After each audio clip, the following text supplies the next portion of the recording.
한 해가 밝아오고 또 한 해가 시작되는 이 시점에 많은 사람들이 여러 가지 꿈을 가지고 여러 가지 많은 계획들을 세우고 준비들을 할 겁니다. 그러나 우리가 무엇을 꿈을 꾸든 무엇을 계획을 하든 여러분들이 반드시 기억해야 될 것은 그 일을 이루어 가시는 분은 하나님이시라는 거죠. 그렇다면 우리가 무엇을 계획하고 무엇을 준비하는 것보다 더 중요한 것은 그 일을 이루어 가시는 분이 하나님이시라는 사실을 우리가 인정할 때 우리가 가장 먼저 해야 될 일이 뭐냐면 그 하나님을 경외하는 것입니다.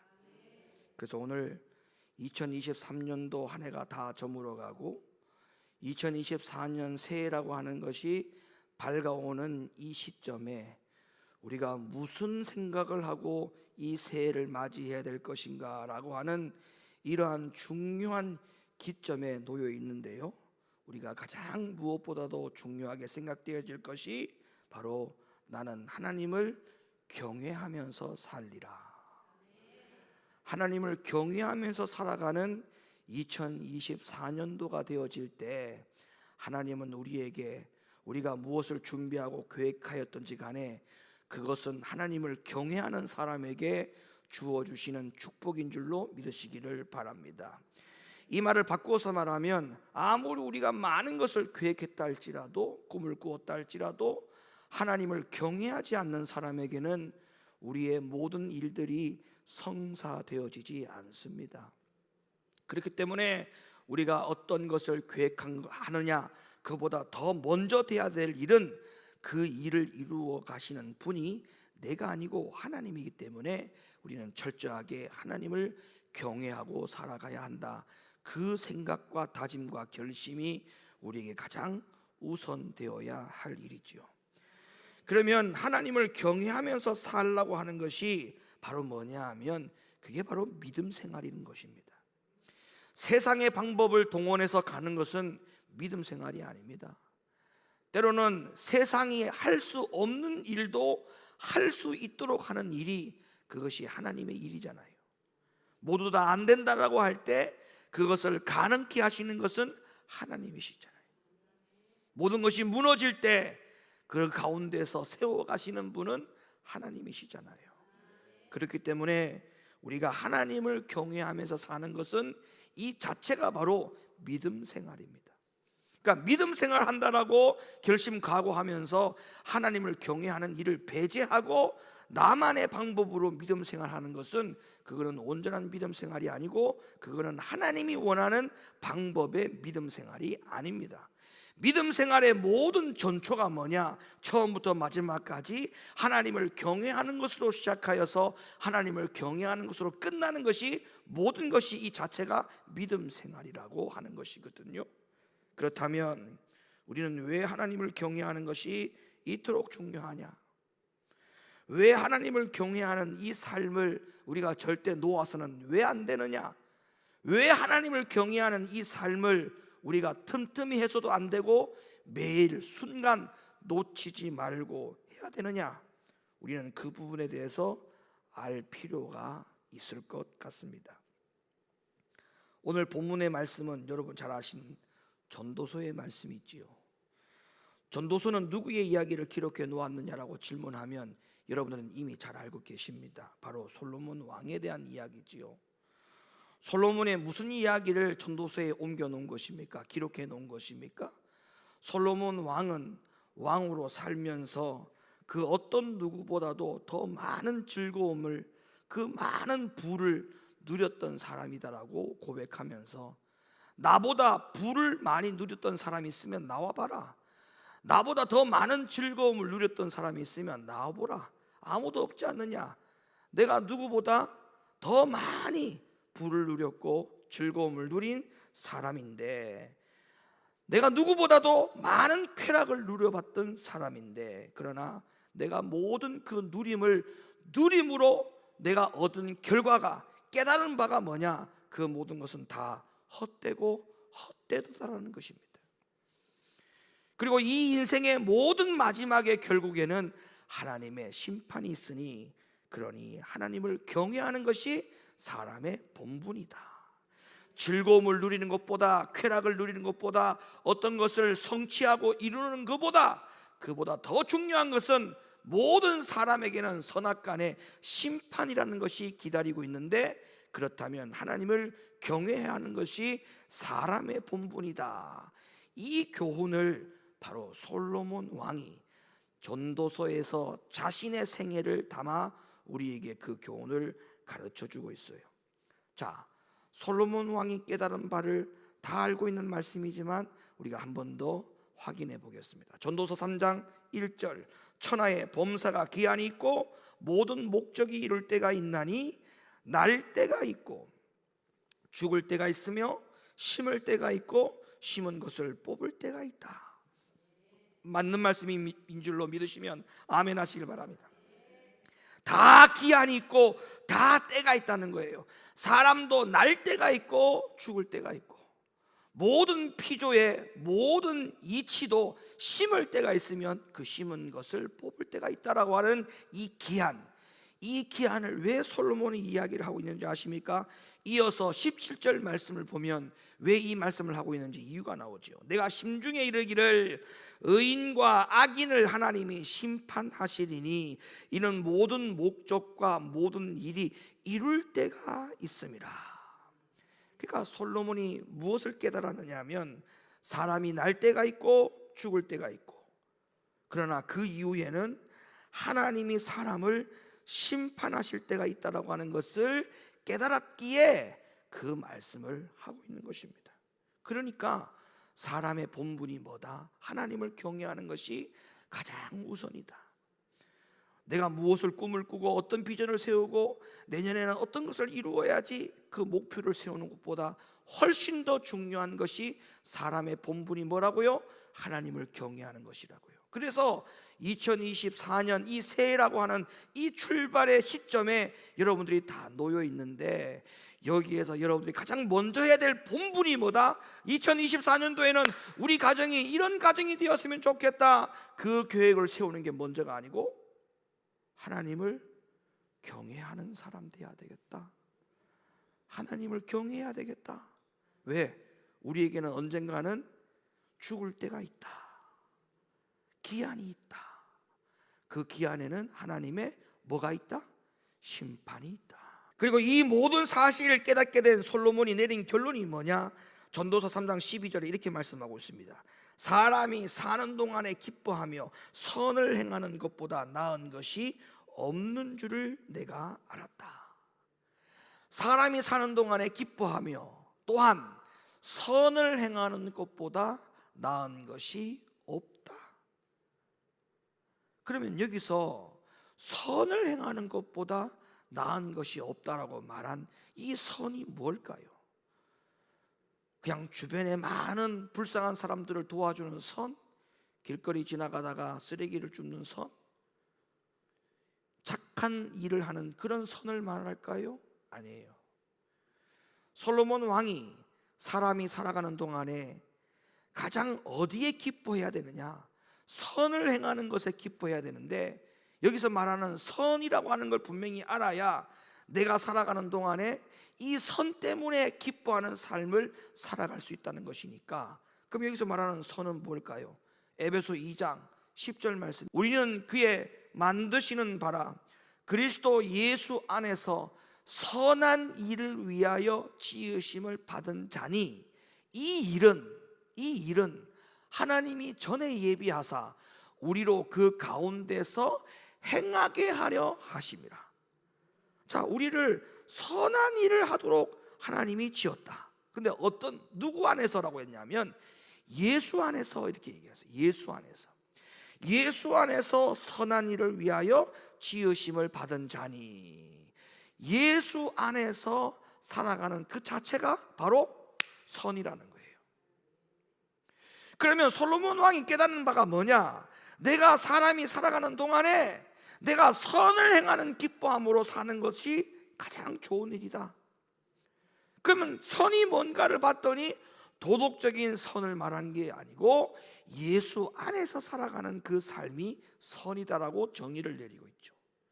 그러니까 우리의 모든 인생 가운데에 기뻐할 일이 뭐냐? 무엇을 기뻐해야 되느냐? 예수 안에 있는 내 자신을 보면서 기뻐하는 거죠.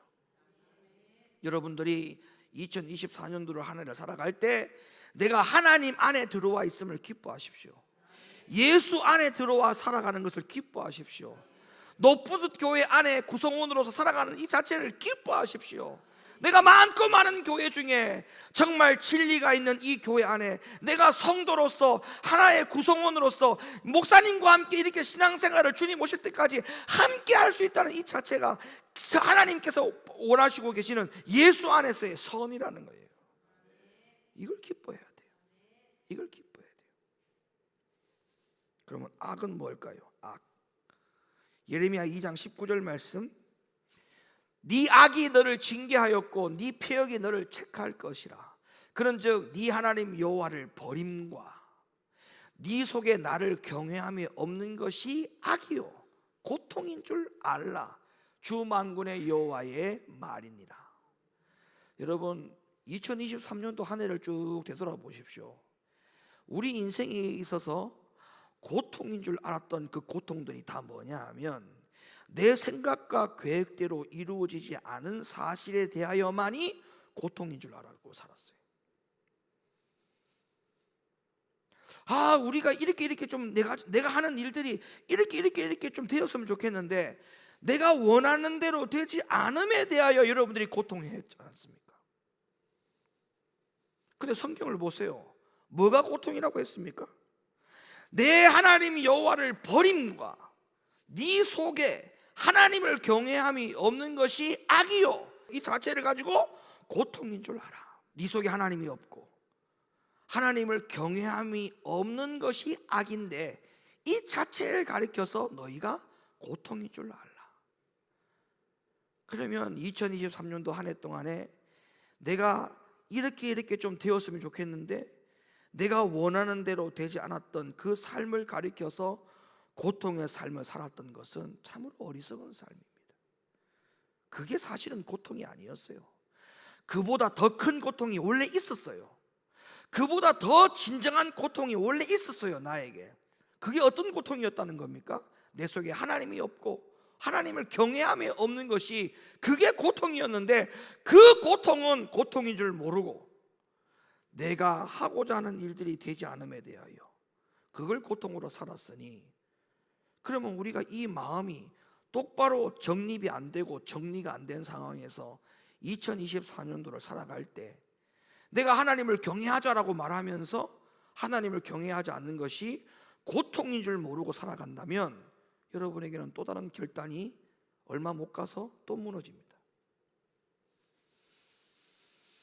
그러니까 간단한 거예요.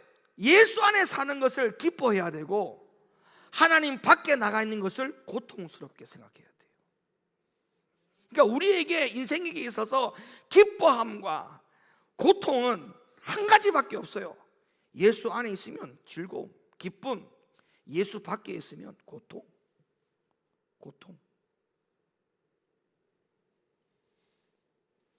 한평생 인생을 살면서 우리에게는 여러 가지 슬퍼할 일들, 여러 가지 아파할 일들, 여러 가지 낙심할 일들, 여러 가지 고통 중에 있어야 될 일들이 여러 가지잖아요. 여러 가지.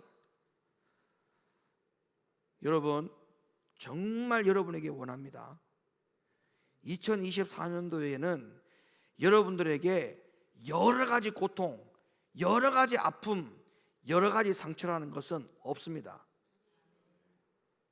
여러분에게 있어서 고통은 하나밖에 없어요.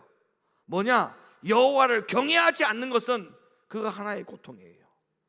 나머지는 사실은 고통이 아니에요. 왜 고통이 아니냐? 주님 한 분만으로 만족하는 내 자신이 되지 못함이 해결이 되면, 그 자체가 해결이 되면 내가 생각하고 있는 여러 가지 고통이 될 수가 없어요. 왜? 이미 예수님 한 분으로 만족하고 살아가고 있기 때문에. 충분한 기쁨으로 살아가고 있기 때문에, 내가 계획한 대로 되어지지 않는다고 해서 그것이 하나의 고통, 또 한 가지 일들이 성취되지 않는다고 해서 또 하나의 고통이 늘어나는 것 의미가 없습니다. 아무런 의미가 없습니다. 내가 원하는 것이 잘 되지 않는다 할지라도 그것은 나에게 고통이 아니에요. 우리 인생에게 고통은 기준이 뭐다? 내가 하나님을 경외하지 않는 것이 고통이다. 그거 외에는 고통이 아니에요. 그것은 왜 고통이 생각되어지느냐? 내 안에 예수를 사랑하는 마음이 없기 때문에, 주님 한 분으로 만족하는 충분한 사랑이 우리 안에 없기 때문에 그것이 고통으로 보일 뿐이에요. 그래서 하나님을 경외하고 우리가 하나님 안에 들어와 살면 우리 인생은 반드시 축복이 연결되어집니다. 그것이 성경이 우리들 가운데 하신 약속이에요. 하나님을 경외하면 우리에게 두 가지 축복이 있어요. 그 두 가지 축복이라는 게 뭐냐 하면 간단합니다. 영의 축복이 있고 육의 축복이 있죠. 그래서 성경은 이 부분을 간략하게 이렇게 말씀하고 있습니다. 내 영혼이 잘됨 같이 내 범사가 잘 된다고 하는 그 원칙을 성경에 기록을 해놨죠. 영혼의 복을 먼저 받으면 육신의 복은 자동적으로 따라오는 거죠. 믿으십니까? 정말 믿으십니까? 그래서 육신을 놓고 아둥바둥 먼저 살려고 하는 계획을 다 거두십시오. 그 순서가 잘못된 거예요.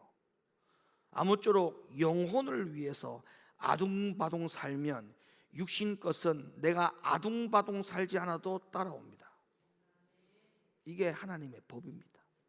그러니까 하나님을 경외하고 하나님을 내 마음속에 두고 예수를 내 안에 두고 하나님을 경외하는 이 영적 법칙을 딱 세워놓으면 여러분들에게는 육신의 모든 것들이 자동적으로 따라붙는 하나님의 축복이 여러분 가운데 약속이 이루어지는 줄로 믿으시면 아멘 하시길 바랍니다. 신명기 10장 12절 이스라엘아 네 하나님 여호와께서 네게 요구하는 것이 무엇이냐 곧 네 하나님 여호와를 경외하여 그 모든 도를 행하고 그를 사랑하며 마음을 다하고 성품을 다하여 네 하나님 여호와를 섬기고 내가 오늘날 네 행복을 위하여 네게 명하는 여호와의 명령과 규례를 지킬 것이 아니냐. 그러니까 뭐예요? 너의 행복을 위해서 육신대로 열심히 힘을 내라. 신명기 10장 12절 13절에서 한 구절도 없어요. 네 행복을 위하여 어떻게 해라? 네 행복을 위하여, 네 행복을 위하여 우리가 해야 될 일은 여호와의 명령과 규례를 지키라는 거예요. 하나님의 도를 지키라는 거예요. 그러니까 뭐예요? 영의 복을 먼저 받으면 육신이 따라오는 행복 다 따라온다는 거예요. 2024년도에 여러분들이 행복해지기를 원합니다. 그 행복한 비결은 별게 없었어요. 그냥 영혼을 위해서 열심히 하나님을 경외하고 살았던 그거 하나밖에 없었는데 하나님이 2024년도에 나를 너무너무 하나님이 행복하게 해주셨다. 이 간증이 우리들 가운데 있어야 될 것으로 믿습니다. 그러면 하나님을 경외하고 영적인 복을 먼저 받으면 여기서 말씀하고 있는 이 행복이 우리에게 무엇으로 보장되느냐? 첫째, 재물의 복이 따라옵니다. 성경을 볼까요? 그렇게 말씀하고 있는지 시편 112편 1절로부터 3절 할렐루야 여호와를 경외하며 그 계명을 크게 즐거워하는 자는 복이 있도다. 영의 복을 먼저 말씀하셨죠? 그 다음 보세요. 그 후손이 땅에서 강성함이며 정직자의 후대가 복이 있으리로다. 그 다음 부요와 재물이 그 집에 있으며 그 의가 영원히 있으리로다. 그러니까 딱 들어맞는 거예요. 신명기 10장 12절 13절의 말씀이 분명한 약속이에요. 네가 하나님의 명령과 규례와 법도를 잘 지키면 그것이 너희의 행복을 위한 것이 아니냐. 하나님 맞아요? 그래 맞다. 그 행복이 따라온다. 그 행복이 어떤 행복? 물질의 복이 따라온다는 거예요.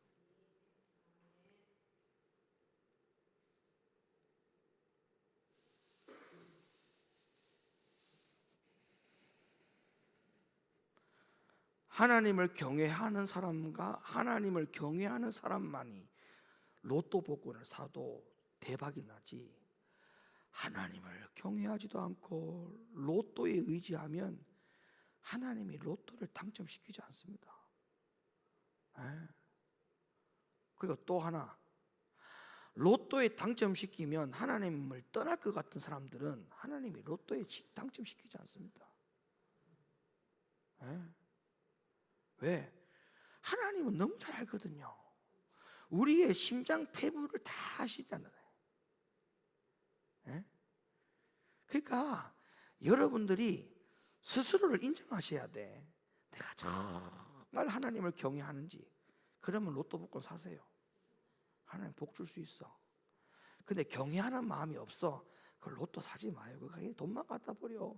5천원, 만원 하나님 앞에 헌금해 차라리. 그게 더 낫지 않겠어요? 그리고 왜 복권을 당첨시켜 주지 않을까? 하나님은 이미 알고 있다니까. 그 당첨시키면 하나님과 굿바이 할 거라는 걸 하나님 알아요. 굿바이, 하나님과의 굿바이. 그러니까 재물의 복은 그런 방법으로 오는 게 아니에요. 하나님의 명령과 규례와 법도를 지키고 하나님을 경외하게 되면 그 모든 자들에게 하나님이 행복을 주는데, 그 행복이 재물의 복이라고 딱 명시가 되어 있어요.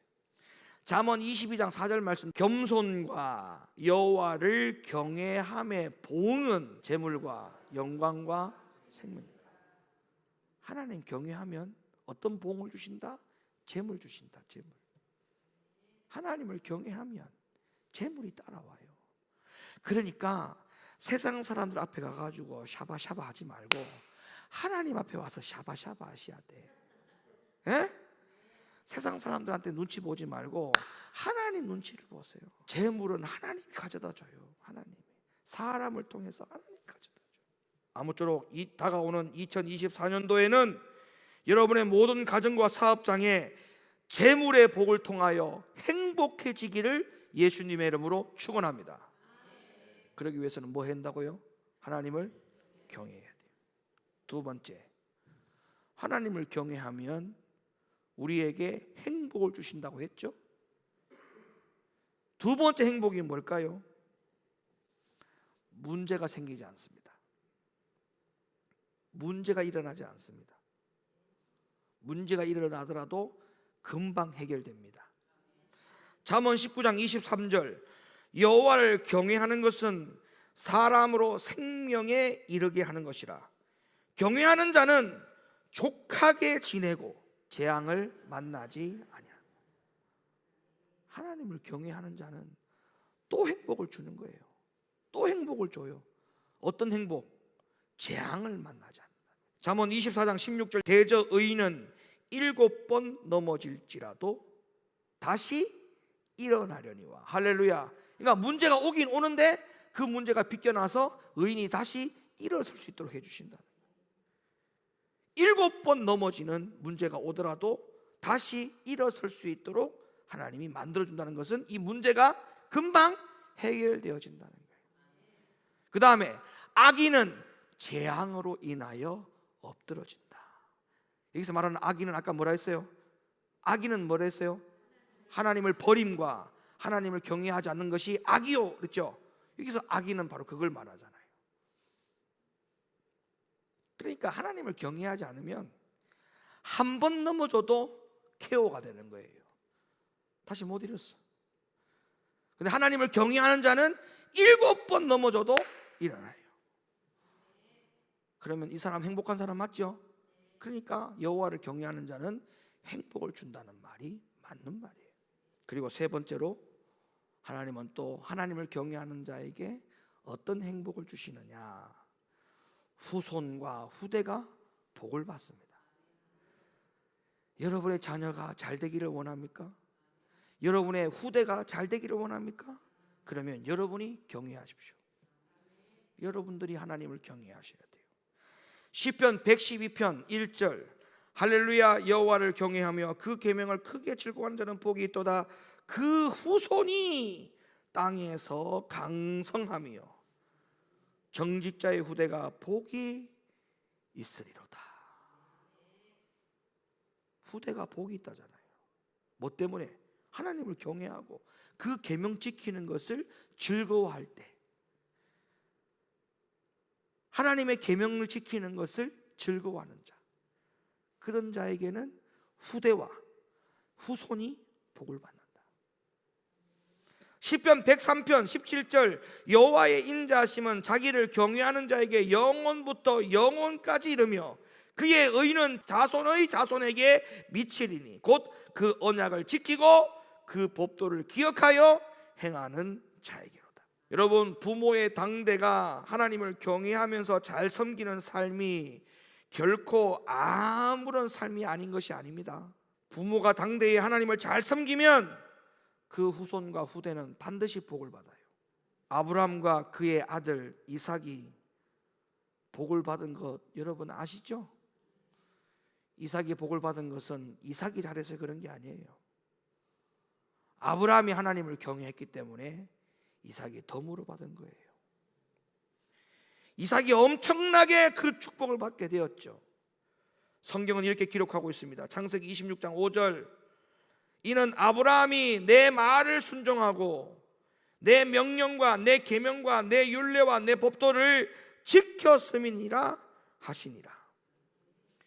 이삭이 어떻게 복을 받을 수 있었느냐에 대해서 답을 딱 주고 있잖아요. 후손과 후대, 이삭이 복을 받았던 이유는 네 아비 아브라함이 내 말을 순종하고, 이 아브라함의 주어가 여러분들이 되기를 예수님의 이름으로 축원합니다. 그러니까 사랑하는 성도 여러분, 다가오는 새해 2024년도 하나님이 주시는 여러 가지 축복을 통해서 여러분들이 행복해지기를 간절히 축원합니다. 정말 하나님을 경외해서 여기저기에서 행복의 소식들이 여기저기서 들리는 한 해가 되기를 예수님의 이름으로 축원합니다.